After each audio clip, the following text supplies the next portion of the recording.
ए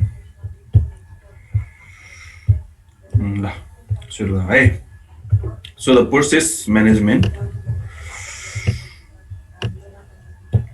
so नयाँ chapter त नहुनु हिजो पनि कुरा त भएको है अब यसमा प्रोसेस मोडलहरूको बारेमा कुरा गरेर हिजो अलिअलि कुरा भएको थियो अझ डिटेलमा इक्जाममा अब राम्रो पिपिटी बनाएको छ यो सो इक्जाममा यहाँबाट लेख्दाखेरि राम्रो हुन्छ सजिलो नै हुन्छ so process model so the when the process executes it goes through a number of states कुनै पनि प्रोसेस कम्प्लिटली एक्जिक्युट हुनको लागि त्यसले चाहिँ डिफ्रेन्ट स्टेजहरू पार गर्नुपर्ने हुन्छ सुरुमा त प्रोसेस क्रिएट हुनु पर्यो प्रोसेस क्रिएट कति बेला हुन्छ जब हामी प्रोग्रामलाई एक्जिक्युट गराउन खोज्छौँ हामी प्रोग्रामलाई जब रन गर्न खोज्छौँ त्यो रन गर्न खोज्दाखेरि रन गर्दाखेरि होइन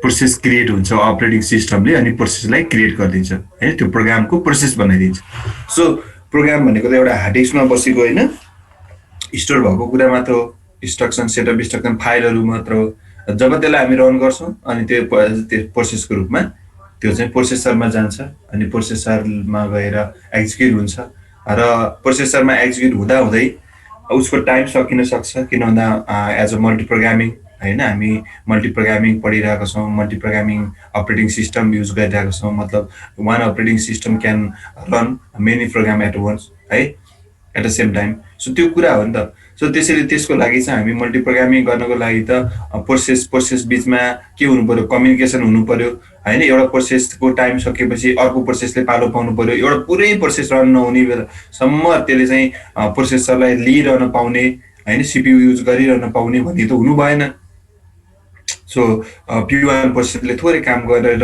निस्कनु पर्यो फेरि P2ले निस्कनु पर्यो अथवा प्रोसेसरमा गइसकेको छ एउटा कुनै प्रोसेस त्यसलाई चाहिँ कुनै इनपुट चाहियो फाइलबाट रिड गर्नु पर्यो जबसम्म फाइलबाट केही डेटा आउँदैन त्यति बेलासम्म फर्दर अगाडि काम गर्न सकेन जस्तै सिम्पल इन्ट्रेस्ट निकाल्नु छ फाइलबाट भने प्रिन्सिपल अमाउन्ट र टाइम त फाइलमा छ भने त्यो फाइलबाट त तीनटा कुरा नआइन्जेलसम्म सिम्पल इन्ट्रेस्टको कोड होइन जुन फर्मुला भएको कोड छ त्यो कोड एक्जिक्युट हुन त पाएन भन्ने त्यति बेला के गर्नु पर्यो त प्रोसेसले must wait for the input signal अथवा इनपुट आयो इभेन्टको लागि उसले के गर्नुपर्ने हुन्छ त कुर्नुपर्ने हुन्छ ठिक छ सो त्यसैले आयो इभेन्टको लागि कुर्नुपर्ने हुन्छ भनेपछि त फेरि त्यो प्रोसेस एकछिन होल्ड गर्ने वेट हुने स्टेटमा पुग्दो रहेछ होइन रन हुने घरि वेट हुने घरि चाहिँ पालो कुर्ने क्युमा बसेर पालो कुर्ने धेरै स्टेट पार गरेर एक्जिक्युट गर्नुपर्छ कुनलाई त प्रोसेस एक्जिक्युट हुनलाई सक्सेसफुली प्रोसेस एक्जिक्युट हुनलाई धेरै स्टेट पार गर्नु पर्दो रहेछ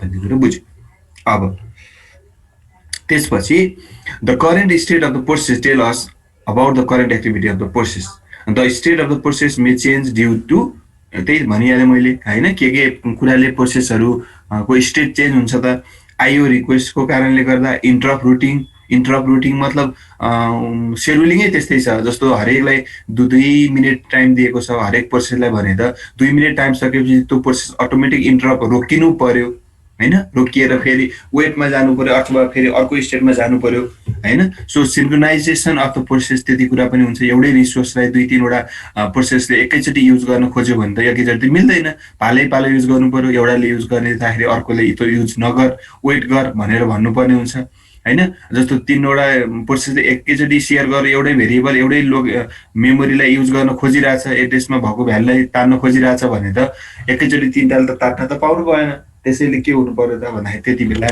होइन एउटाले अर्कोलाई रोक्नु पर्ने हुन्छ अनि त्यति बेला पनि त स्टेट चेन्ज हुनु पर्यो होइन सो त्यस्तै कुरा प्रोसेस सेड्युलिङको कारणले त भइहाल्यो नि होइन process scheduling different type of scheduling algorithm हामी पढ्नुपर्छ अब होइन त्यसको कारणले पनि त्यो अल्गोरिदममा पनि जे भनेको छ त्यो अनुसार घरि रोक्नुपर्ने हुन्छ घरि होइन प्रोसेस कन्टिन्यू हुनुपर्ने हुन्छ त्यो कुराहरू हुन्छ है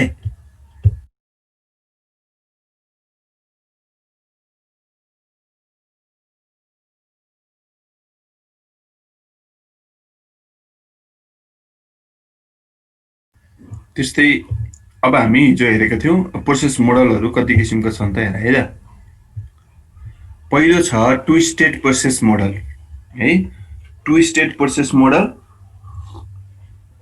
3 state process model and 5 state process model भनेर 3टा पढ्नुपर्छ सो नर्मली इक्जाममा चाहिँ 5 स्टेट प्रोसेस मोडलकै बारेमा सोध्छ बढीमा, त्यो नै लेख्दा हुन्छ। प्रोसेस मोडल अथवा स्टेट डायग्राम भनेर सोध्यो भने दुईटैको एन्सर एउटै हो है। स्टेट डायग्राम भने नि प्रोसेस मोडल भने पनि एउटै कुरा हो है। सो त्यसैले स्टेट प्रोसेस स्टेट भन्ने छ कि एउटा सिलेबसमा टपिक, एउटा चाहिँ प्रोसेस मोडल भन्ने छ। यो प्रोसेस मोडलमै स्टेट आउँछ, त्यहीलाई नै हामी स्टेट प्रोसेसको स्टेटहरू भनेर भन्ने त हो नि, तिनै बारेमा लेख्ने हो कि। त्यही भएर दुईटैको सिलेबसको कुरा भनेको एउटै हो, कमन कुरा हो। त्यसरी यो पढेपछि उता प्रोसेस स्टेटको बारेमा भन्नु पर्दैन। यदि प्रोसेस स्टेटको बारेमा सोध्यो भने हामी यो जुन 5 स्टेट प्रोसेस मोडल भनेर पढ्यौँ नि त, त्यो मोडलको प्रत्येक स्टेटहरूको बारेमा बता भन्न खोजेको है। मोडल भन्यो भने त्यही प्रत्येक स्टेटहरू 5वटै स्टेटहरू देखाएर चित्र बनाएर होइन फिगर बनाएर गर्ने हो। त्यही भएर कुरा एउटै हो।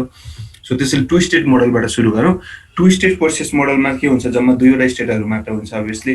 पहिलो भनेको के त नट रनिङ स्टेट र दोस्रो भनेको रनिङ स्टेट है।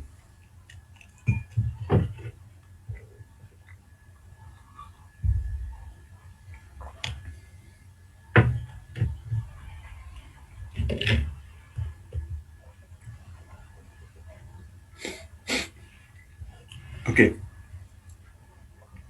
सो दुईटा स्टेटमा त फिगर यो भइहाल्यो। जस्ट 2वटा मात्रै स्टेट हुने कि। पहिलो नट रनिङ, सुरुमा हाम्रो प्रोसेस छ, त्यो प्रोसेस क्रिएट हुँदाखेरि नै होइन अपरेटिङ सिस्टमले जब हाम्रो प्रोसेसलाई क्रिएट गर्छ, प्रोसेस क्रिएट गर्ने बित्तिकै त्यो प्रोसेस कहाँ जान्छ त नट रनिङमा जान्छ। सिधै प्रोसेस नट रनिङ स्टेटमा गयो। नट रनिङ स्टेटबाट डिस्प्याचर अथवा डिस्प्याचर भनेको कस्तो भन्दा जसले प्रोसेसलाई चलाउने काम गर्छ, प्रोसेसलाई लोड गर्ने, प्रोसेसलाई चाहिँ ल प्रोसेसरमा जा भन्ने, प्रोसेसरबाट वेट गराउने, त्यो सबै काम गर्ने जुन ओएसको मोडल छ नि, ओएसको जुन सफ्टवेयर मोडल छ होइन, ओएसमा नि हार्डवेयरले कुनै मान्छे बसेर भित्र बसेर काम गर्ने त होइन नि त, अटोमेटिक गर्ने भनेपछि त ओएस पनि त एउटा सफ्टवेयर हो। मतलब त्यसले त्यसको एउटा मोडल जसले चाहिँ प्रोसेसको म्यानेजमेन्ट गर्ने काम गर्छ, जसलाई हामी डिस्प्याचर पनि भन्छ त्यसको पार्टलाई, त्यो प्रोग्रामको पार्टलाई। सो त्यो डिस्प्याचरले के गर्छ त नट रनिङ स्टेटबाट रनिङ स्टेटमा जान्छ है। कुरा बुझ्यो? सो नट रनिङ टु रनिङमा गयो, अनि रनिङबाट फेरि पज अथवा वेट हुन्छ अनि नट रनिङमा जान्छ। जस्तो कुनै प्रोसेस सुरुमा नट रनिङ स्टेटमा गयो, त्यसपछि उसले क्यूमा है, यो दुईटामा एउटा क्यू हो नि, रनिङको क्यू त हुँदैन। फेरि रनिङ भनेको त प्रोसेसर भित्रै गएर काम गर्ने हो, प्रोसेसर भित्र पनि क्यूमा बस्ने त्यो हुँदैन। प्रोसेसरमा गएपछि त काम गर्न सुरु गरिहाल्ने है, प्रोसेसर त त्यस्तो कुरा हो। त्यसैले तर जब नट रनिङ भन्ने स्टेट छ त्यो भनेको चाहिँ रेमको एड्रेस हो कि, रेमको मेमोरीमा बस्ने हो, क्यू प्रोसेसरहरू क्यूमा बस्नु पर्ने हुन्छ। सो नट रनिङको क्यूमा जस्तो P1, P2, P3, P4, P5 गरेर 5वटा स्टेट हामीले 5वटा प्रोग्रामहरूलाई रन गर्यो। 5वटा प्रोग्राम रन गर्ने बित्तिकै त्यो 5वटा प्रोग्रामहरू क्यूमा गएर बस्छ, नट रनिङ स्टेटको क्यूमा गएर बस्छ। So P1, P2, P3, P5 भएर। सो हरेक प्रोसेसको आफ्नै आइडी हुन्छ नर्मली। अहिले म इक्जाम्पलको लागि P1, P2 भनेर भने। सो त्यस्तै गरेर त्यो 5वटा स्टेटहरू, त्यो 5वटा प्रोग्राम प्रोसेसहरू होइन एउटा क्यूमा गएर बस्यो, जुन क्यू हामी के भने नट रनिङ भन्यो, नट रनिङ स्टेट भयो है त्यो। त्यसपछि जसको पालो आउँछ नि, जस्तो P1 को पालो होला अरे सुरुमा होइन, P1 को पालो हो भने P1 रनिङमा जान्छ, प्रोसेसरभित्र जान्छ र प्रोसेसरभित्र गएर त्यसले चाहिँ एक्जिक्युट गर्छ र त्यसको सेटअप इन्स्ट्रक्सनहरू एक्जिक्युट गर्छ। र अब त्यो सेटअप इन्स्ट्रक्सनहरू एक्जिक्युट गरिसकेपछि गर्दा गर्दै स्टप हुन जान्छ, स्टप हुन सक्छ। किन? त्यो प्रोसेस P1 भित्र त 100 लाइनको कोड छ, 100 लाइनको कोड छ भने 100 लाइनमा पुरै 100 लाइन पुरै त्यसलाई रन गर्न दियो भने त त्यो त छुट्टै खालको सेड्युलिङ अल्गोरिदम भयो।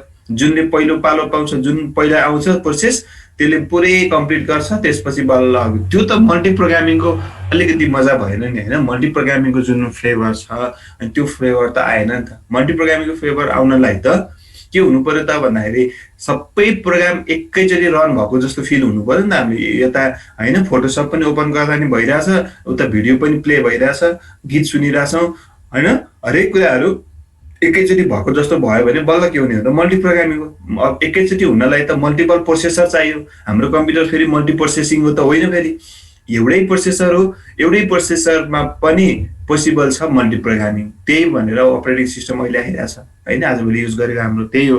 तर त्यस कसरी हुन्छ त भन्दाखेरि हरेक जतिवटा प्रोग्रामहरू, जतिवटा प्रोसेसहरू हामी ओपन गर्छौँ एकैचोटिमा, ती पुरै प्रोसेसहरू एकैचोटि रन गर्न त अभियसली सक्दैन, किनकि एकैचोटि 5वटा प्रोसेसलाई एकैचोटि रन गर्नलाई त 5वटै प्रोसेसर चाहिन्छ। तर हामीसँग जस्ट एउटा मात्र प्रोसेसर छ भने त अभियसली होइन 4वटाले त कुर्नै पर्ने हुन्छ, एउटाले मात्र पालो पाउँछ। सो एउटा मात्र पालो पाउँछ, एउटा मात्र रन गर्छ, अनि त्यसले रन गरिसकेपछि त्यसको होइन पालो सकिन्छ। अब 5वटालाई त 2-2 मिनट टाइम बाँड्नु पर्यो अरे मानौ होइन, मिनट त हुन्न भन्न सजिलो हुन्छ भनेर मात्र 2-2 सेकेन्ड 2-2 सेकेन्ड सबैलाई पालो बाँड्यो भने अब के हुन्छ त, P1ले 2 सेकेन्ड पालो पाउँछ र ऊ 2 सेकेन्ड स्पेन्ड गर्छ प्रोसेसरभित्र। जब 2 सेकेन्ड सकिन्छ नि, अब के हुन्छ त, त्यो प्रोग्राम, त्यो प्रोसेस के हुनु पर्यो, स्टप हुनु पर्यो।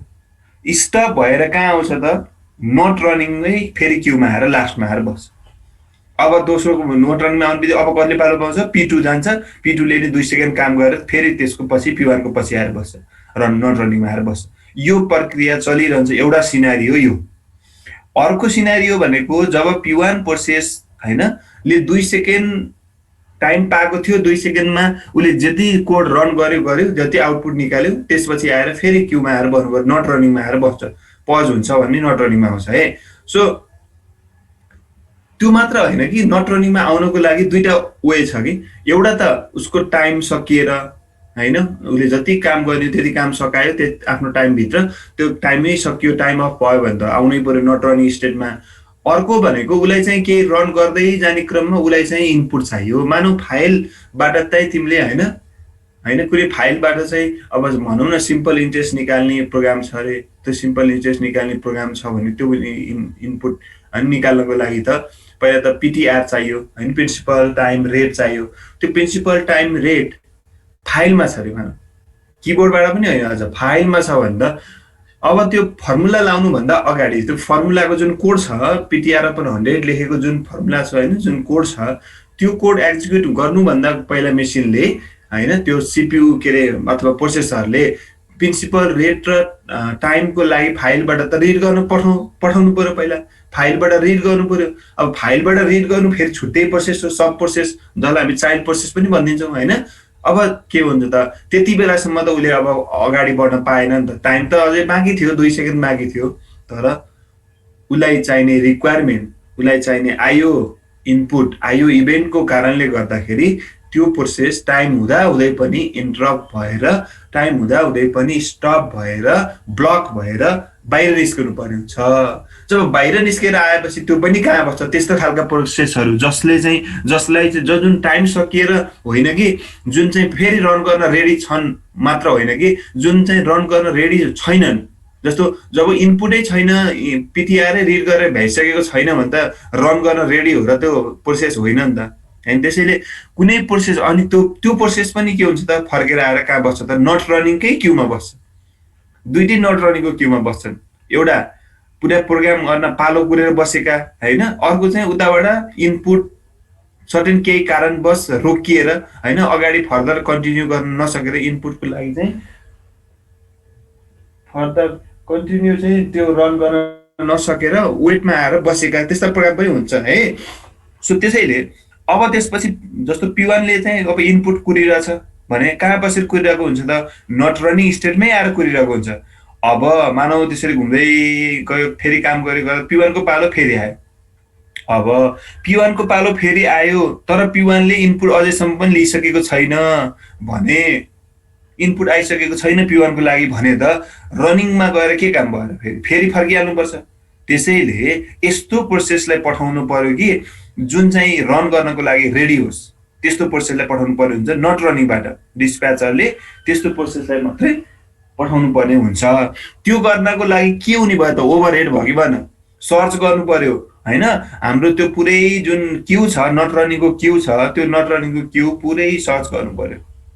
ठिक छ, सर्च गरेर यस्तो प्रोग्राम भेटाउनु पर्यो जुन रन गर्नलाई एकदम तयार भएको होस् होइन, एकदमै रेडी पोजिसनमा बसेको होस् कि, त्यस्तो प्रोसेस खोज्नु पर्यो। त्यो खोज्नलाई टाइम लाग्छ। त्यसैले टु स्टेटको डिसएडभान्टेज भनेको त्यो है त।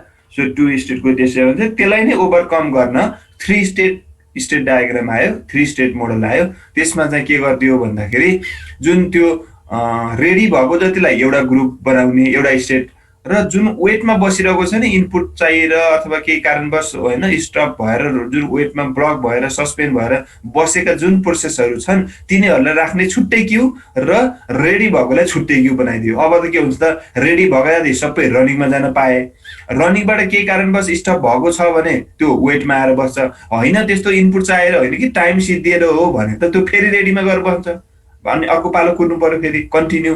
केही कारणवश बिचमा रोकिएको छन् तिनीहरू छन् भने वेटमा आउँछ, वेटमा आएर जब होइन बसेको हुन्छ वेटको क्युमा, जब उसले चाहिँ पुरै रिक्वायरमेन्ट उसको लागि चाहिने कुराहरू आउँछ होइन एभाइलेबल हुने बित्तिकै त्यसपछि के हुन्छ तुरुन्त त्यो कहाँ जान्छ त, रेडीमा गएर अनि रन हुन थाल्छ। सो त्यो स्टेट डायग्रामको कन्सेप्ट है। सो त्यही कुराहरू भनेको अरू केही पनि छैन है, सिम्पल। अनि त्यस्तै गरेर 3 स्टेट डायग्राममा त्यही नै हो। देयर इज वान मेजर होइन ड्रब्याक,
सो 3 स्टेट प्रोसेस मोडलमा त्यही अघि मैले जे भने नि त्यही कुरा है। जस्तो यसमा चाहिँ के हुन्छ भन्दाखेरि जस्तो रनिङ र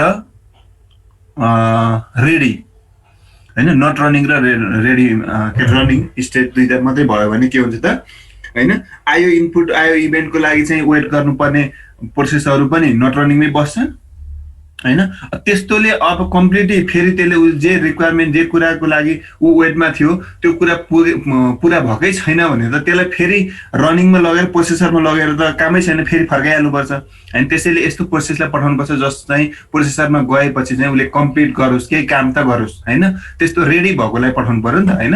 सो त्यसैले हामी त्यसलाई चाहिँ 2 ग्रुप बनाएर छुट्याउँछौँ र एउटा रेडी स्टेट बनाउँछौँ, एउटा चाहिँ वेटिङ अथवा ब्लक स्टेट बनाउँछौँ है। त्यसरी चाहिँ ओभरकम गर्न सक्यो नि त 2 स्टेट डायग्रामको डिसएडभान्टेजलाई। क्लियर? सो यो अनुसार त फिगर यसको कस्तो हुने भयो त,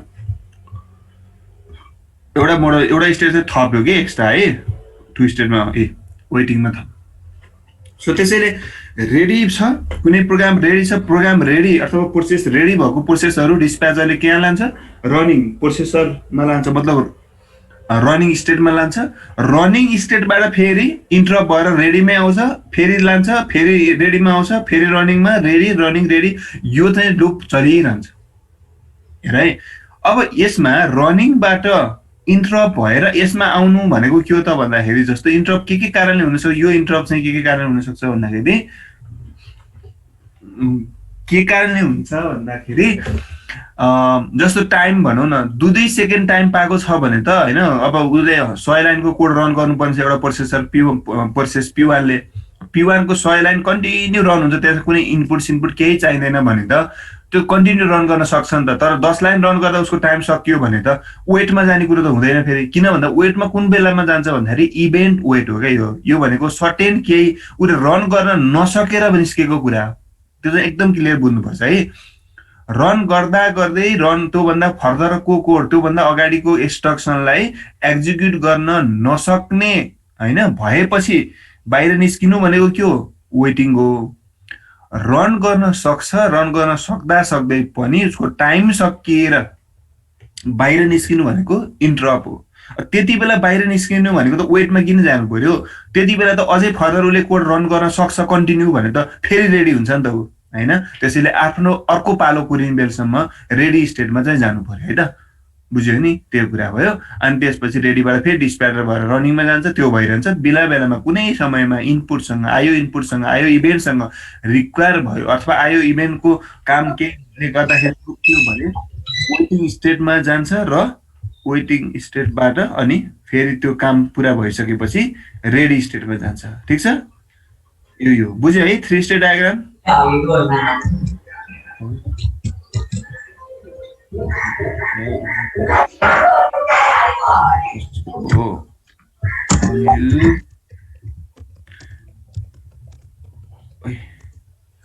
मैं क्या करूँ?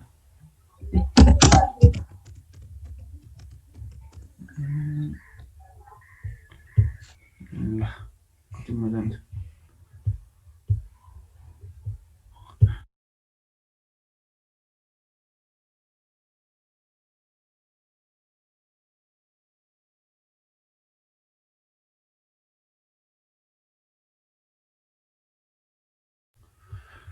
ओके, सो यो केही क्वेसन छ 3 स्टेट डायग्राममा छ भने सोध्नु है। सर अब हामीलाई के अरे किबोर्डबाट इनपुट दिनु परेर कुनै प्रोसेस वेटिङमा छ भने हामीले त्यो वेटिङमा हुँदा हुँदै इनपुट दिने हो कि त्यो फेरि रनिङ हुँदाखेरि मात्र इनपुट दिन पाउने हो? होइन, वेटिङमा त्यो छुट्टै प्रोसेस हुन्छ नि त भन्न खोजेको। जस्तो तिम्रो किबोर्डबाट इनपुट लिनको लागि चाहिँ तिम्रो अब के भयो त भने प्यारेन्ट प्रोसेसले चाहिँ के गरिदिन्छ भन्दाखेरि आइओ कन्ट्रोलरलाई के हुन्छ त सिग्नल पठाउँछ र आइओ कन्ट्रोलरले त्यो इनपुट लिने काम गर्छ। त्यो इनपुट लिने काम त झन् ठुलो काम हो नि त होइन। इनपुट लिनलाई त पनि त प्रोग्राम चाहियो नि त, त्यसको लागि पनि त एउटा हुन्छ भने त्यो सब प्रोसेस बन्छ कि।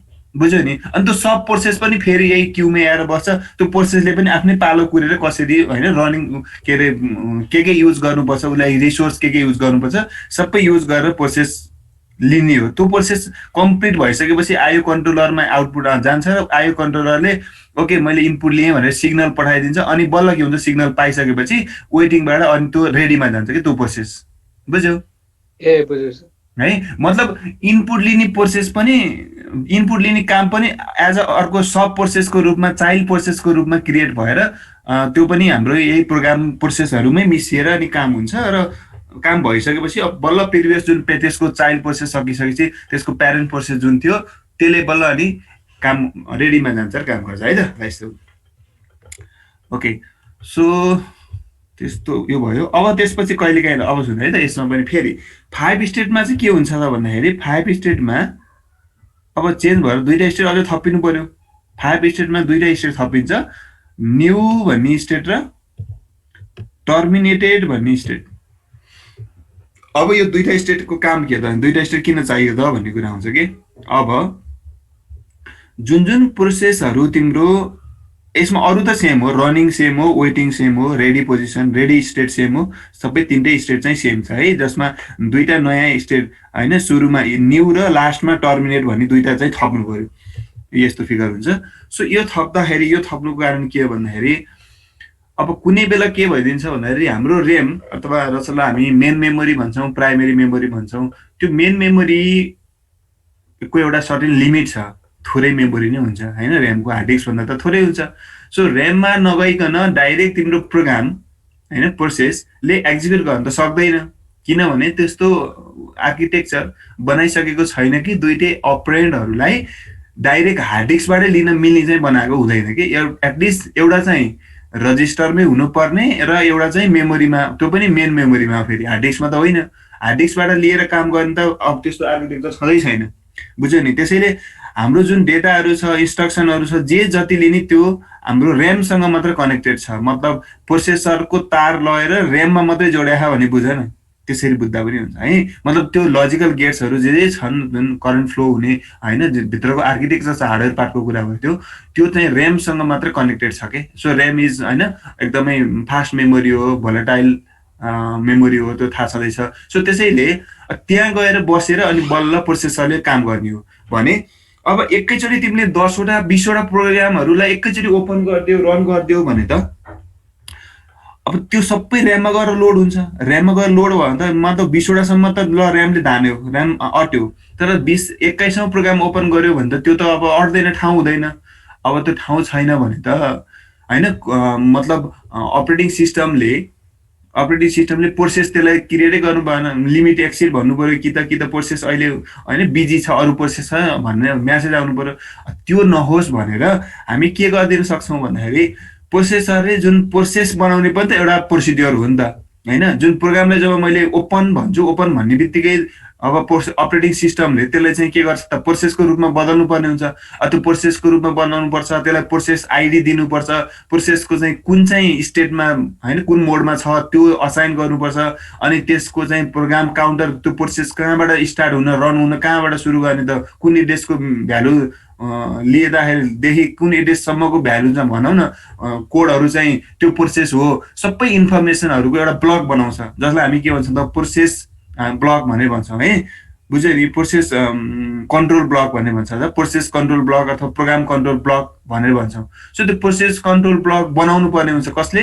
अपरेटिङ सिस्टमले बनाउँछ कि। हरेक प्रोसेसको के हुन्छ त प्रोसेस कन्ट्रोल ब्लक भनेर एउटा डेटा स्ट्रक्चर भनौँ, स्ट्रक्चर जस्तो भन्ने बुझ्दा पनि भयो। मतलब तिमीलाई कुनै एउटा स्टुडेन्टको इन्फर्मेसन स्टोर गर्नु पर्यो भने तिमीले के बनाउँछौ? एउटा स्टुडेन्ट टाइपको एउटा स्ट्रक्चर भेरिएबल बनाउँछौ नि होइन। त्यो भित्र के हुन्छ? स्टुडेन्टको नाम हुन्छ, उसको हरेक बायोडाटा, उसको एभ्री इन्फर्मेसनहरू स्टुडेन्टको टाइपभित्र एउटा भेरिएबलमा अट्छ नि, हो त्यस्तै खालको एउटा ब्लक बनाउँछ कि, जुन ब्लकमा प्रोसेसको इन्फर्मेसनहरू राखेको हुन्छ। प्रोसेसको आइडी कति, प्रोसेस होइन को चाहिँ प्रायोरिटी कति। कुनै कुनै प्रोसेस एकदम हाई प्रायोरिटी हुनसक्छ नि त होइन। जस्तो हाई प्रायोरिटी, जस्तो जियुआईलाई हाई प्रायोरिटी दिनु पऱ्यो नि त। पहिला जियुआई नै डिस्प्ले नभइकन अरू एप्लिकेसनको मेनुहरू चलाउनु त होइन नि त हामी। त्यसरी पहिला त त्यो नै ओपन हुनु पऱ्यो, त्यसलाई प्रायोरिटी दिनु पर्ला रे। सो त्यस्तो कति कुराहरू हुन्छ, धेरै कुराहरू होइन प्रायोरिटी दिनुपर्ने।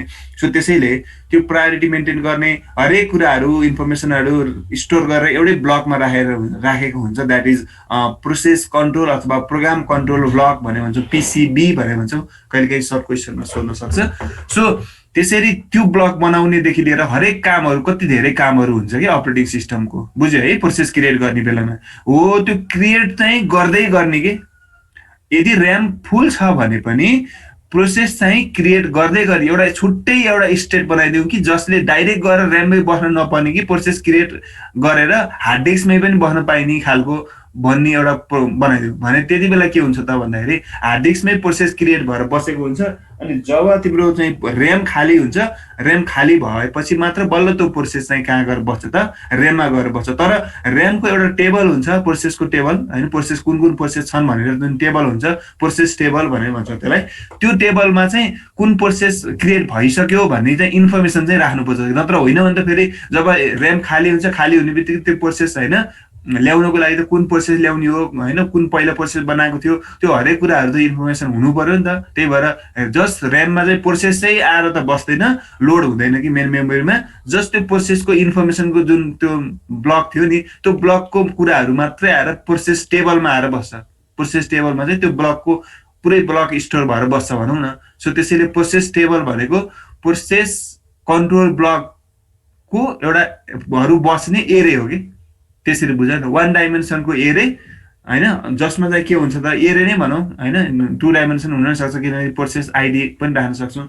सो त्यसरी एरे हो, जुन एरेभित्र के बस्छ त प्रोसेस, हरेक प्रोसेसको प्रत्येक एरेको इन्डेक्समा के बस्छ त होइन, प्रत्येक प्रोसेसको एउटा प्रोसेस कन्ट्रोल ब्लक भनेर जुन बनाएको छ त्यो डेटा स्ट्रक्चर बस्छ कि है। त्यसरी बस्छ। जस्तो एउटा एरे बनाएर तिमीले स्टुडेन्ट टाइपको एरे बनाएर 10 साइजको एरे बनायो अनि हरेक इन्डेक्समा चाहिँ एउटा एउटा स्टुडेन्टको इन्फर्मेसन स्टुडेन्टको अब्जेक्ट राख्यो भने जस्तै होइन एउटा पिसिबी प्रोसेस टेबल बनायो त्यो एउटा एरे बनायो अनि त्यो एरेमा चाहिँ प्रत्येक इन्डेक्समा चाहिँ अब 10वटा प्रोसेस छ भने 10 साइजको एरे बनायो र प्रत्येक होइन एरेको इन्डेक्समा चाहिँ एउटा एउटा प्रोसेसको बारेमा बस्यो त्यो प्रोसेसको बारेमा राख्ने ब्लकलाई हामी के भन्छौँ प्रोसेस कन्ट्रोल ब्लक भन्ने भन्छौँ ठिक छ सो त्यो कुराहरू है हो त्यसरी न्यू क्रिएट गर्ने नयाँ प्रोसेस क्रिएट गर्ने पनि एउटा छुट्टै एउटा स्टेट थप्यो ताकि होइन यता काम हुँदै गर्दाखेरि यता प्रोसेस बन्दै गरोस् न नयाँ क्रिएट हुँदै गरोस् सो एउटा स्टेट यो थप्नु पर्यो अर्को भनेको कुनै एउटा प्रोसेस छ पुरै सर्टेन केही कारणवश त्यो टर्मिनेट भयो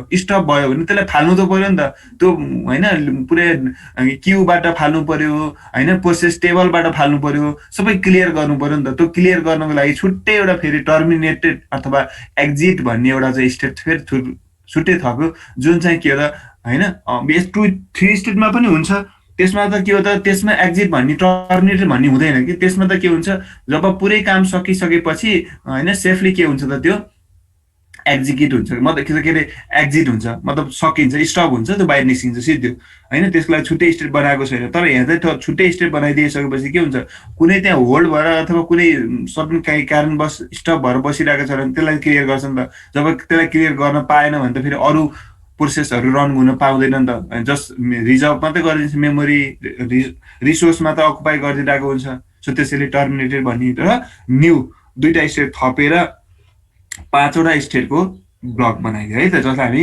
5 state process model state transition diagram भन्छ बुझ्यो स्टेट डायग्राम भनेर नै भन्यो भने यही फिगर बनाउने हो त्यस्तै गरेर तिम्रो स्टेट प्रोसेस स्टेट भनेर भन्यो भने पनि यही बनाउने हो र स्टेट प्रोसेस मोडलको बारेमा भनौँ भने पनि इक्जाममा यही फिगर बनाएर यसलाई नै एक्सप्लेन गर्ने है अब तिमीलाई इक्जाममा लङ क्वेसनमा सोध्यो भने 2 स्टेट 3 स्टेट 5 स्टेट तिनटैको बारेमा लेख्न सक्छौ सर्ट क्वेसनमा सोध्यो भने यही 5 स्टेटलाई फोकस गरेर भन्न सक्छ है लेख्न सक्छ so reason for new state मैले भनिसकेँ सेम कुरा होइन मेमोरी मेन मेमोरी चाहिँ फुल हुँदैन ऱ्याम होइन एकदम लिमिट हुन्छ त्यसको पनि सबै प्रोसेस त्यहाँ लोड गर्न सकिँदैन त्यति बेला हाम्रो के हुन्छ त भन्दाखेरि when the new process is made its program is not loaded in the main memory the operating system only store some information about the process in the main memory होइन मेन मेमोरी त्यसको त्यो प्रोसेसको केही information मात्रै store गर्छ त्यो main memory store गर्ने टेबललाई हामी process table भनेर भन्छौँ एक्ज्याक्टली है the long term scheduler moves the program to the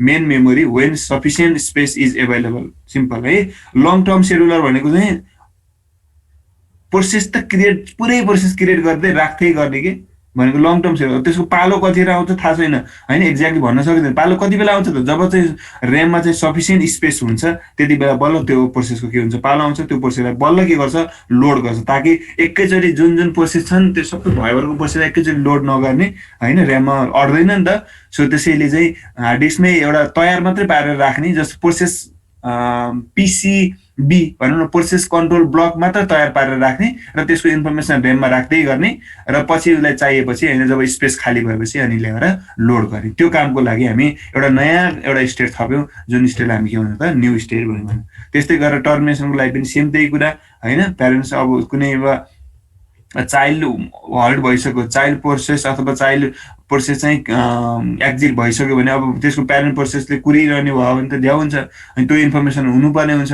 so त्यस्तो बिचमा रोकिएको ब्लक भएका होइन र स्टप भएका त्यस्तो प्रोग्रामहरूलाई टर्मिनेट गर्ने चाहिँ एउटा छुट्टै स्टेट बनायो होइन ताकि पछि गएर त्यो रिसोर्सहरू फ्री होस् होइन त्यसको लागि बनाएको जुन स्टेटहरू छ त्यसलाई हामी टर्मिनेटेड स्टेट भनेर थप्यो सो त्यो कुरा सो अर्को मैले बताइसकेँ process table and process control ब्लकको बारेमा पनि बताएँ होइन पिसिबी भनेर भन्छ सर्ट क्वेसनमा कहिले काहीँ सोध्न सक्छ वाट इज प्रोसेस टेबल भनेको सिम्पली रहेर त process table is an array Process table is an array of PCB that means logically contain a PCB for all of the current process in the system. भनेको physically नै त्यो पुरै प्रोसेसलाई नै राख्ने एरे भनेको त होइन नि त होइन एउटा यस्तो एरे जसमा चाहिँ तिम्रो रोल नम्बर स्टोर हुन्छ भन्यो भने तिमी नै गएर त्यो एरेभित्र स्टोर भएर बस्छौ भन्नु खोजेको त होइन नि त तिम्रो रोल नम्बर स्टोर हुनु तिमी लजिकली तिमीलाई रिप्रेजेन्ट गरेको मात्र त हो नि फिजिकली त तिमी कुन ठाउँमा हुन्छौ तिमी नै आफै भयो नि त होइन सो त्यो कुराहरू भनेको त्यसैले प्रोसेस फिजिकल भनेको त फिजिकली प्रोसेसमा त के हुन्छ प्रोसेसको लागि चाहिने सबै कोडहरू हुन्छ त्यो प्रोग्रामको सब कोडहरू हुन्छ त्यो त ऱ्याममा स्टोर लोड भएर बसेको हुन्छ यदि ऱ्याममा खाली छ भने होइन भने कहाँ बसेको हुन्छ त हार्ड डिस्कमै बसेको हुन्छ, जस्ट इन्फर्मेसन मात्र कहाँ आएर बसेको हुन्छ त ऱ्याममा आएर बसेको हुन्छ। भनेपछि त्यो पिसिबीको लजिकल्ली होइन स्टोर गर्ने एउटा एरे भनेकै के हो त प्रोसेस टेबल हो। भने पछाडि एउटा टेबल यसरी बनाउन सक्यो अथवा यही फिगरमा बनाएको छ र प्रत्येकलाई चाहिँ प्रत्येक टेबल एरेको इन्डेक्समा चाहिँ एकैवटा प्रोसेसको अब्जेक्ट बस्ने भयो कि जुन प्रोसेसको अब्जेक्टलाई हामी के भनिरहेको छौँ त पिसिबी भनिरहेको छौँ, प्रोसेस कन्ट्रोल ब्लक भनेर भनिरहेको छौँ। ठिक छ। सो त्यसैले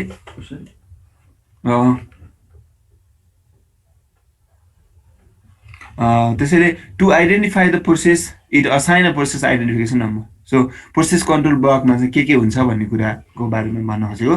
प्रोसेस कन्ट्रोल ब्लकमा चाहिँ उसले के गरिदिन्छ एउटा असाइन गर्छ, किनभने त्यहाँ युनिकली आइडेन्टिफाई हुनुपर्छ प्रोसेसहरू। सो त्यसलाई हामी असाइन गरेको नम्बर हामी के भन्छौँ पिआइडी अथवा प्रोसेस आइडी भनेर भन्छौँ to each process. As the operating system supports the multiprogramming it needs to keep track of all the process होइन। मल्टिप्रोग्रामिङ सपोर्ट गर्ने अनुसारै होइन as the operating system supports multiprogramming. So multiprogramming means it means operating system must keep track of all the processes. होइन। So त्यसैले हरेक प्रोसेसलाई ट्र्याकमा राख्नै पर्ने हुन्छ, किनकि एउटा मात्रै प्रोसेस यदि हुन्थ्यो भने मल्टिप्रोग्रामिङ सपोर्ट गर्दैन अपरेटिङ सिस्टमले भने त एकचोटिमा एउटा मात्रै प्रोसेस रन गर्ने हो भने त त्यो प्रोसेस आइडी पनि चाहिएन, केही पनि चाहिएन। जुन प्रोसेस आउँछ सुई रन हुन्छ, चुपो लगाएर त्यो पुरै नसक्ने बेलासम्म आनन्दसँग वेट गरेर बस्यो अनि त्यो सिद्धि। तर यहाँ त के भइदिन्छ मल्टिप्रोग्रामिङ भन्ने बित्तिकै त प्रोसेस प्रोसेस प्रोसेस एकैचोटि हजारवटा प्रोसेस आइदिएला रे। अब कतिलाई त हजारवटा प्रोसेस कहाँसरी आउँछ र एउटा ल्यापटपमा कहाँ हजारवटा प्रोग्राम कसले खोल्छ र एकैचोटि भन्ने पनि लाग्ला। यसो इमेजिन तिम्रो ल्यापटपलाई मात्रै भनेर बेसमा पढेको हो र अपरेटिङ सिस्टम भनेको तिम्रो ल्यापटपमा भएको मात्रै अपरेटिङ सिस्टमको बारेमा पढ्दैछौँ र हामी छैनौँ नि त होइन। सर्भरमा नेटवर्कको अपरेटिङ सिस्टम हुनसक्छ होइन। सर्भरमा भन न एकैचोटिमा 1 लाख 1 करोडवटा होइन युजरले चाहिँ रिक्वेस्ट पठाउँछन्, मतलब 1 करोडवटा प्रोसेस एकैचोटि होइन कन्ट्रोल गर्नुपर्ने पनि हुन्छ। भनेपछि त त्यो हरेक प्रोसेसको प्रोसेस आइडी त चाहियो नि त होइन।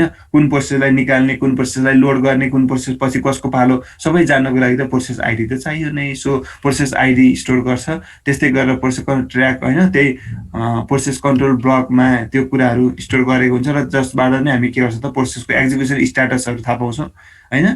अनि त्यस्तै each block of memory contain information about the process state. Process state मतलब प्रोसेस चाहिँ कुन स्टेटमा छ त, रनिङमा छ कि, रेडी पोजिसनमा छ कि, वेट भइरहेछ कि होइन, अथवा सस्पेन्ड स्टेटमा पो हो कि के हो, कस्तो स्टेटमा छ त होइन त्यो प्रोसेस भन्ने कुराको इन्फर्मेसन हुन्छ प्रोसेस आइडीमा के अरे सरी पिसिबीमा। त्यस्तै गरेर program counter, stack pointer, status of open file, scheduling algorithm, कुन अल्गोरिदम युज गरिरहेको छ त्यो प्रोसेसको लागि चाहिँ कुन अल्गोरिदम युज भइरहेको छ त होइन त्यो अल्गोरिदमको इन्फर्मेसन होइन। त्यस्तै गरेर तिम्रो स्ट्याटस अफ ओपन फाइल, त्यस्तै गरेर स्टोर स्ट्याक पोइन्टर अनि प्रोग्राम काउन्टर। जस्तै प्रोग्राम काउन्टर अथवा स्ट्याक पोइन्टर कस्तो हुन्छ, स्ट्याक पोइन्टर भनेको जस्तै अब तिम्रो चाहिँ के भइदियो भन्दाखेरि 100 लाइनको कोड भएको एउटा प्रोसेस छ, त्यो 100 लाइनको कोडमा चाहिँ उसले चाहिँ आफ्नो पालोमा चाहिँ उसको आफ्नो टाइम जुन टर्न आएको थियो त्यो टर्नमा चाहिँ उसले जम्मा 10 लाइन मात्र कोड रन गर्यो। अब 11औं लाइन चाहिँ उसले अर्कोचोटि पालोमा अर्को टर्नमा चाहिँ उसले एक्जिक्युट गर्नुपर्ने छ भने 11th लाइनसम्म पुगेको छ है हाम्रो प्रोग्राम, 11th लाइनसम्मको एक्जिक्युट भइसकेको छ है, आउटपुट त्यतिको आइसकेको छ है भन्ने इन्फर्मेसन त अभियसली चाहिन्छ होला नि। फेरि फर्स्ट लाइनबाटै रन गर्यो भने त कहिले नै सकिँदैन नि।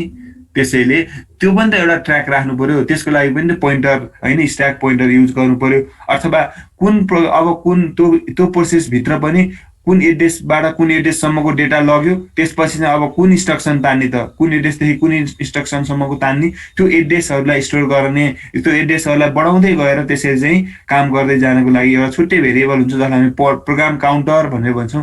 त्यो प्रोग्राम काउन्टर पनि चाहियो प्रोसेसमा, त्यो इन्फर्मेसन चाहियो, कहाँसम्म पुगेको थियो त्यसलाई पोइन्ट गर्नको लागि स्ट्याक पोइन्टर चाहियो। अथवा फाइलमा रिड गर्दै थियो टाइम सकियो भने त कुनको फाइलको कुन पार्टसम्म रिड गरिरहेको थियो त्यसको लागि पनि पोइन्ट गरेर राख्नु पर्यो नि त। सो धेरै कुराहरू आउँछ है। सो त्यो इन्फर्मेसनहरू सहितको एउटा ब्लक हुन्छ जसलाई ब्लक बनाएको हुन्छ अपरेटिङ सिस्टमले, जुन ब्लकलाई हामी के भन्छौँ प्रोसेस कन्ट्रोल ब्लक भनेर भन्छौँ। ठिक छ। र अब त्यही प्रोसेस कन्ट्रोल ब्लकमा एउटा प्रोसेस पछि अर्को प्रोसेस, एउटा प्रोसेसलाई झिकेर अर्को प्रोसेसलाई राख्यो भने अब पहिला जुन झिकिएको प्रोसेस छ होइन, जुन प्रोसेसरबाट चाहिँ जे आउटपुट आइसकेको प्रोसेसरबाट चाहिँ जतिसम्म रन गरेको छ त्यो सबै इन्फर्मेसन त हामी स्टोर गरेर राख्नु पर्यो नि त होइन, ताकि फेरि कन्टिन्यूले पुरै काम त सकाएको छैन। भनौँ न आफूले तिमी केही काम गर्दैछौ कुनै एउटा ठाउँमा गएर होइन, त्यो काम गर्दा गर्दै तिमी एउटा ब्यागमा सामानहरू, त्यो काम गर्नको लागि चाहिने सामानहरू बोकेर लगेको थियौ, त्यसपछि चाहिँ तिम्रो टाइम सकियो भने तिमीले त्यो सामानहरू त्यहीँ छोड्दैन नि त होइन। किन भन्दा त्यहीँ छोड्यो भने त अर्को त्यसपछि जाने मान्छेले त्यो सामान चलाइदिएला के होला, त्यसैले तिम्रो सामानहरू हामी रिटर्न लिएर आउँछौँ अथवा त्यहीँ राखे पनि एउटा एड्रेस सम्झेर आउँछौँ, त्यो मैले यहाँ राखेको छु है भन्ने एड गरेर आउँछौँ। हो त्यस्तै यहाँ पनि त भेरिएबल पोइन्टर एड गरेर आउनु पर्यो नि त होइन। सो त्यो कुरा होइन पनि इन्फर्मेसन कसले कन्ट्रोल गर्ने हो त, पिसिबीले नै कन्ट्रोल गर्छ, प्रोग्राम अथवा प्रोसेस कन्ट्रोल ब्लकले है। प्रोग्राम कन्ट्रोल ब्लक भने पनि त्यही हो, प्रोसेस कन्ट्रोल ब्लक भने उस्तै हो है, त्यसमा कन्फ्युजन त पर्दैन है। किन भन्दा त्यही प्रोग्राम नै के हुने त, जब हामी रन गर्छौँ त्यसपछि प्रोसेस हुने त हो नि, त्यही भएर process control block and program control block somehow के हुन्छ सिमिलरै हुन्छ है, त्यही मिलाएर लेख्न सकिन्छ। सो ल हेरै प्रोसेस कन्ट्रोल ब्लकमा यो कुराहरू हुन्छ है। ठिक छ, के हुँदो रहेछ पोइन्टर, प्रोसेस स्टेट कुन स्टेटमा छ हाम्रो प्रोसेस, प्रोसेसको आइडी, प्रोग्राम काउन्टर मैले बताइसकेँ होइन, कुन फेज कुन एड्रेसबाट अब अरू नेक्स्ट होइन, नेक्स्ट इन्स्ट्रक्सन फेज गर्नलाई चाहिँ लिनको लागि चाहिँ कुन एड्रेसबाट लिने, त्यसपछि अर्को नेक्स्ट त्यो काउन्टर भेरिएबल बढ्दै जान्छ र प्रोग्राम काउन्टर सिम्पल छ नि, कन्टिन्युसली छ भने त अब हरेक इन्स्ट्रक्सन चाहिँ तिम्रो 32 बिटको छ भने त पहिलो 32 बिट लिएपछि अब दोस्रो 32 बिट कहाँबाट स्टार्ट हुन्छ, जस्ट 32 बिटले एड्रेस इन्क्रिज गर्दै गएपछि नेक्स्ट फेज गर्ने एड्रेस आइहाल्छ नि त होइन। सो त्यसरी प्रोग्राम काउन्टर कन्ट्रोल भइरहेको हुन्छ। रजिस्टरहरू चाहियो, कुन कुन रजिस्टरमा तिमीले डेटाहरू निकालेर छोडेको थियौ, अब फेरि अर्को पालोमा गएर निकाल्नु पर्ला, युज गर्नु पर्ला, त्यो कुराहरू मेमोरी लिमिट्सको कुराहरू भयो होइन। ओपन फाइल कहाँदेखि कहाँसम्मको चाहिँ प्रोसेस 1 हो, यो प्रोसेस हो भन्ने कुरो नि त जान्नु पर्यो नि त होइन। यो मेमोरी यो एड्रेसदेखि यो एड्रेससम्म चाहिँ यो प्रोसेस हो भने त्यो लिमिट राख्नु पर्यो। सो यस्तै कुराहरू इन्फर्मेसनहरू होइन राखेर बनाएको हुन्छ। यो ब्लक डायग्राम यो फिगर बनाइदिने यो ब्लक, अनि यसको बारेमा अलिकति इन्फर्मेसन यसरी लेखिदिने सकिहाल्यो है। अनि यो लेख्यो भने पिसिबीको बारेमा सर्ट क्वेसनमा मजाले पुग्छ। ठिक छ, यसले हेर्दा प्रोसेस कन्ट्रोल ब्लक भनेर जुन प्रोसेस मैले एरे भनेको थिएँ नि, प्रोसेस एरे भनेको कस्तो हुन्छ त, यही हो एरे होइन, यो एरे त हो नि, एउटा सिम्पल एरे जसमा चाहिँ एरेको इन्डेक्स जस्तै भनौँ 1 2 3 पिआइडी भयो। अब यसमा 1 इन्डेक्स हो, यो एरेको यो भागमा यसमा चाहिँ के कुन बसेको हुन्छ, यो प्रोसेस एउटा बसेको हुन्छ यहाँनिर टक्क है। त्यस्तै 2 मा चाहिँ प्रोसेस 2 बसेको हुन्छ, प्रोसेस 2 को पिसिबी बसेको हुन्छ कि बुझ्यौ। सो अब्जेक्ट जस्तै स्टुडेन्ट भन्ने एउटा एरे बनाएर हरेक इन्डेक्समा स्टुडेन्टको अब्जेक्ट राखे जस्तै यहाँ चाहिँ स्टुडेन्टको अब्जेक्ट होइन कि के को अब्जेक्ट राख्छ, पिसिबी प्रोग्राम अथवा प्रोसेस कन्ट्रोल ब्लकको होइन, त्यो डेटा स्ट्रक्चरको चाहिँ एउटा राखेको हुन्छ ब्लक भनौँ, त्यसमा चाहिँ के हुन्छ भन्ने कुरो त यहाँ हेरिहाल्यौँ। ठिक छ, ल यो पनि बुझ्यो हो, नबुझ्यो सोधा है। ओके, अब थ्रेड, वाट इज थ्रेड है। थ्रेड भनेको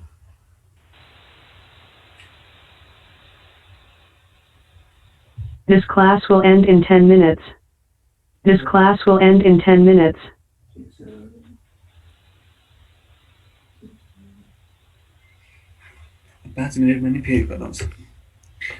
A thread is a flow of execution through the process. यहाँ जे लेखेको होस्, यो लेखेको कुरा आफै पढ है, म एकदम सर्टकट बुझ्ने भाषामा बुझाइदिन्छु है, बताइदिन्छु। थ्रेड भनेको के हो, थ्रेड र प्रोसेसमा के फरक छ त्यो बारेमा नि बुझ्नुपर्ने हुन्छ एकदमै क्लियरली है। उस्तै लाग्न थाल्छ कि थ्रेड बुझेपछि प्रोसेस बिर्छ नि, प्रोसेस बुझ्दा थ्रेड बिर्छ नि हुनसक्छ, त्यसैले दुईटैलाई कम्पेयर गरेर बुझौँ, कहिले पनि याद के अरे बिर्सदैन है, सधैँ याद भइरहन्छ। सो त्यसैले थ्रेड भनेको लाइट वेट प्रोसेस हो। अब सर्टकट, प्रोसेस त प्रोसेसै रहेछ यो पनि, तर कस्तो लाइट वेट प्रोसेस। अब के भइदिन्छ भन्दाखेरि जस्तै फर इक्जाम्पल तिमीले 100 लाइनको कोड छ है रन गर्नुपर्ने, 100 लाइनको कोड छ यसरी कन्टिन्यू भने एउटा फाइल बनायो तिमीले abc.exe भनेर फाइल। अब यसलाई रन गर्यो भने के आउँछ, पहिलो यो लाइनको आउटपुट आउँछ, त्यसपछि दोस्रो लाइनको आउटपुट, तेस्रो लाइनको आउटपुट। भलै यसमा चाहिँ तेस्रो लाइन पछि जम्प भएर इफ एल्स कन्डिसन लगाइदिएको हुनसक्छ, डाइरेक्ट 20औं लाइनमा पुग्ला। तर 20औं लाइनमा पुगिसकेपछि इफ एल्स लाग्यो भने फेरि तिम्रो चाहिँ होइन 4th लाइनमा आउँछ र आउँदैन नि। होइन कुनै बेला फेरि 4th लाइन रन भयो भने फेरि 20औं लाइनको पार्टलाई स्किप गर्ला। सो त्यो भनेको त कन्डिसन युज गरेर 100 लाइनको कोड छ भने जहिलेसुकै 100 लाइन नै रन हुन्छ भन्ने ग्यारेन्टी त हुँदैन नि त। यदि 100 लाइनमा इफ एल्स लागेको छ भने त 100 लाइनमा जम्मा 20 लाइन मात्र एक्जिक्युट हुने पनि हुन्छ नि, बिचको स्किप गर्दै जाने पनि पर्ने हुन्छ इफ एल्समा त होइन। यदि यस्तो भयो भने त्यो पार्ट कुनै पनि नगर, एकैचोटि लास्टमा पुगी भन्ने छ भने त 5औं लाइन पछि एकैचोटि तिमी 99 लाइनमा पुग्नु पनि सक्छौ बिचको सब स्किप गरेर। र इफ एल्सको कुरा लुप लाग्यो भने त्यसैलाई रिपिटेडली काम गरिरहेर 100 लाइन पुग्न सक्छ। सो त्यो डिफ्रेन्ट कुरा। तर without loop without if else एउटा सर्टेन पार्टको कोड रन गरिरहँदै एक्कासी फेरि अर्को पार्टको पनि कोड गरेर रन गर्ने त्यो सिस्टम त हामीले यो सिक्वेन्सली रन हुने होइन हामी जुन पढेको छौँ त्यसमा त छैन। यदि त्यस्तो छैन भने त के हुन्छ भने हाम्रो आउटपुट कस्तो देख्छ भन्दाखेरि सुरुमा केही आउटपुट आउँछ, त्यसपछि त्यो आउँछ, त्यसपछि त्यो आउँछ, जस एकचोटिमा एउटा मात्रै आउटपुट आउने भयो क्या। मतलब सफ्टवेयरको एउटा फ्लो माथि टप टु बटम छ भने अब कुनै एउटा इमेजलाई डिस्प्ले गर्नु पर्यो मानौ ल, त्यो इमेजलाई माथिबाट तलसम्म डिस्प्ले गर्नु पर्यो भने सबैभन्दा पहिला होइन टाउको आउला, टाउको आइसकेपछि नाकको होइन पिक्सलहरू आउला, अनि मुखको आउँछ होइन, त्यस्तै हुँदै होल बडीको पछि लास्टमा खुट्टासम्म आउँछ। एउटा तरिका त्यसैले डिस्प्ले गर्न सकिन्छ। अर्को भनेको टाउको थोरै डिस्प्ले गर्ने, अनि बिच पार्टतिर थोरै डिस्प्ले गर्ने, हात खुट्टा पनि अलिअलि डिस्प्ले गर्दै गर्ने होइन। त्यसरी गर्यो भने पनि त अर्को वे हो नि त। त्यसैले तिम्रो कहिलेकाहीँ के भइदिन्छ थाहा छ, तिम्रो डाउनलोड गर्दाखेरि अथवा तिमीले इन्टरनेटमा चाहिँ ब्राउजरमा केही सर्च गर्दाखेरि कहिलेकाहीँ यस्तो भएको पनि देखा होला नि त। माथिदेखि तलसम्म एकैचोटि पुरै पिक्चर आइसक्छ तर क्लियर आउँदैन है। पुरै पिक्चर आइसकेको हुन्छ तर क्लियर आउँदैन। मतलब त्यो भनेको के त, त्यो पिक्चरको सबै पार्टको सर्टेन डेटाहरू आइसक्यो होइन, एकैचोटि घरिकुन गरेर सबै पार्ट आइसक्यो र त्यसमा पछि फेरि थपिँदै जान्छ र कम्प्लिट भएपछि पुरै पार्ट भरिन्छ अनि बल्ल क्लियर पिक्चर देख्छ, मतलब बल्ल त्यो क्लियर फोटो देखिन्छ होइन। कहिले त्यस्तो हुन्छ, कहिलेकाहीँ फेरि के हुन्छ क्लियर त क्लियर देखियो तर ठ्याक्कै पल्ल टाउको मात्रै देखिया हुन्छ कि, अनि बिस्तारै स्लाइडली तल पार्टहरूमा एक लाइन थपिँदै गएर बल्ल खुट्टासम्म देखिन्छ। त्यो पनि तरिका हो। त्यो भनेको विदाउट थ्रेड भयो जस्तो भयो होइन। सबै होल देखिने एकैचोटि भनेको के हो त, विथ थ्रेड जस्तो भयो कि होइन। के भन्न खोजेको भन्दाखेरि मैले अब 100 लाइनको कोड छ भने त्यो 100 लाइनको कोडलाई तिमीले के गरिदेऊ, 10 लाइनको ग्रुप बनाइदेऊ। प्रोसेस एउटै हो, एउटै प्रोसेसभित्रको 100 लाइन थियो टोटल। त्यो 100 लाइनलाई मैले के गरेँ त 10 लाइन बनाइदिएँ। 10 लाइनका ग्रुप बनाएर 10वटा ग्रुप बनाएँ, ठिक छ। 10वटा ग्रुप बनाएँ है। सो यसरी मैले 10वटा ग्रुप बनाएँ, ठिक छ। 10वटा ग्रुप बनाइसकेपछि अब यो 10वटा ग्रुप इन्डिपेन्डेन्ट छ ल। अब मानौ टेम्पल रन हो भने टेम्पल रनमा यसो इमेजिन गर कुनै गेममा, जुनसुकै गेममा पनि यसरी 100 लाइनको कोडले टेम्पल रन बनेको होला अरे। मानौ पहिलो 10 लाइन त्यो मान्छे होइन जुन रनर छ त्यो रनर दौडिने होइन, त्यो दौडिनको लागि कोड लेखेको होला। त्यस्तै गरेर अर्को लाइनमा त्यही होइन खोला बग्ने कोड होला अरे। अर्को लाइनमा चाहिँ रुखहरू हल्लिरहेको, चराचुरुङ्गी के भागेको होइन, उडेको कोड होला अरे। यो अनुसार सिक्वेन्सली रन गऱ्यो भने तिम्रो टेम्पल रन कस्तो हुन्छ होला हेर्नु त। पहिला त्यो मान्छे दौडिनसम्म दौडिन्छ, पुरै डेस्टिनेसनसम्म पुग्छ, त्यसपछि बल्ल खोला सर बगेको देख्छ, त्यसपछि फेरि चरा उड्छ। त्यस्तो पनि गेम हुन्छ त?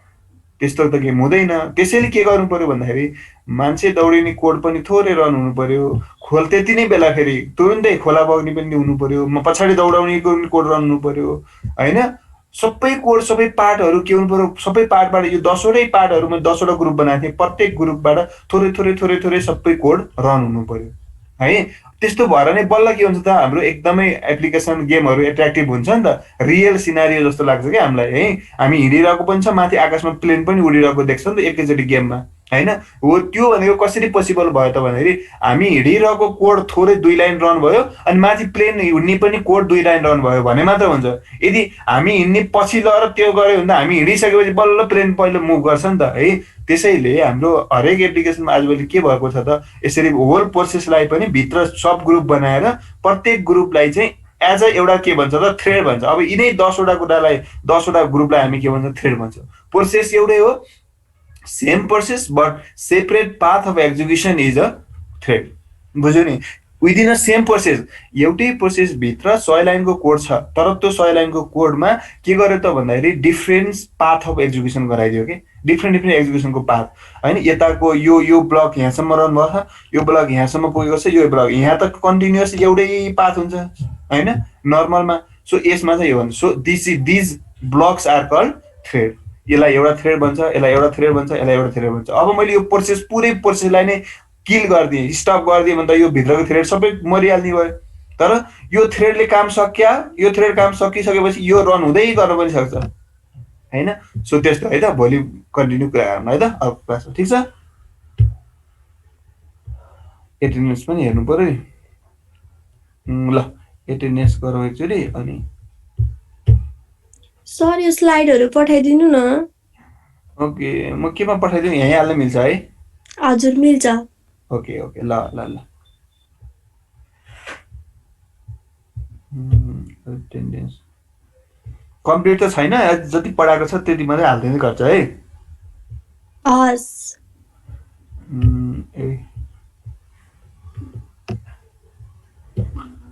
विवेक Shakya एब्सेन हिमजा This class will end in 2 minutes. okay This class will end in 2 minutes.